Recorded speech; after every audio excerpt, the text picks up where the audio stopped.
Hi guys, I know that normally I talk about toys from Kamen Rider Ghost on my birthday, but there are many other toy lines that are close to my heart. One of these is the Transformers animated toy line, and today's subject is one of the toys that are closest to my heart, since it brought me back to collecting non-generations toys, Transformers animated, Deluxe Class Snarl.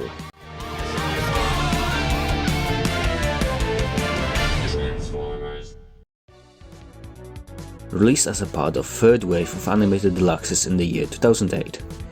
Even though due to cultural reasons he is named after his Stegosaurus friend, Snarl shares most of his personality with his Ceratops self from other series. Formed from an Allspark Charge Museum animatronic, he is the tank of Dinobots. Snarl is a massive fan of fighting, headbutting and melting everything on his way with his flame breath. Let's start the review from his beast mode. From horn to tail, Snarl is around 15 cm long. The toy is cast in bluish grey, burgundy and translucent red. His beast mode articulation is very limited. He can only move some hinges in his front legs and rotations in his back legs. At least he can do a pretty split in front of Prowl and wiggle his tail. Also, he has an openable mouth, which is not always a plus.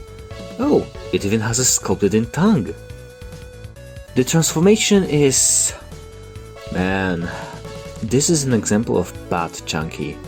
Most of transformation is hanging on these two massive plates, but they are on tight struts, and moving them without breaking the part it feels really hard. Other than that, the front legs just flop down and form his road mode legs.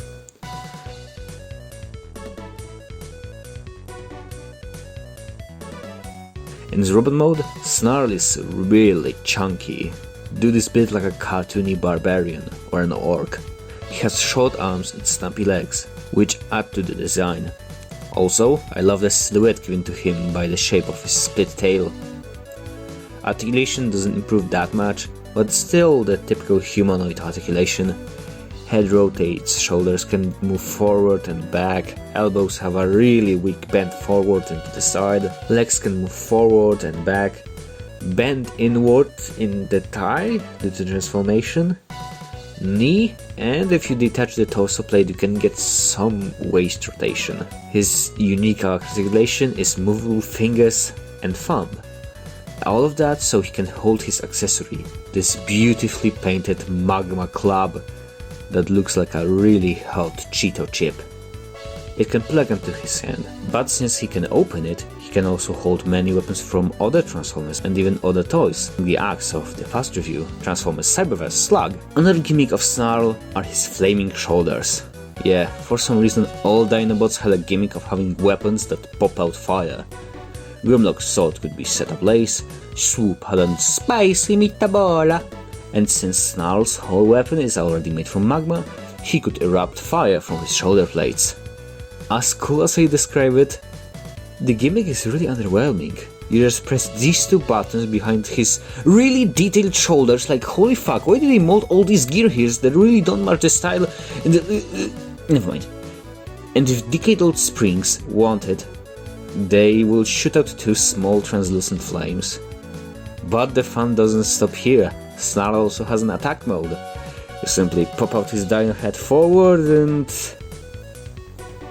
and I wonder why this toy shelf-warmed for ages and is still one of the cheapest available mint in sealed box Transformers toys. But at least I can say that they tried to cram as much playability as they could into a dude that looks like a really rounded capital T, so even though he isn't that good of a toy, you can get him for really cheap online, as I mentioned earlier, so I would suggest buying him just to experience the mold.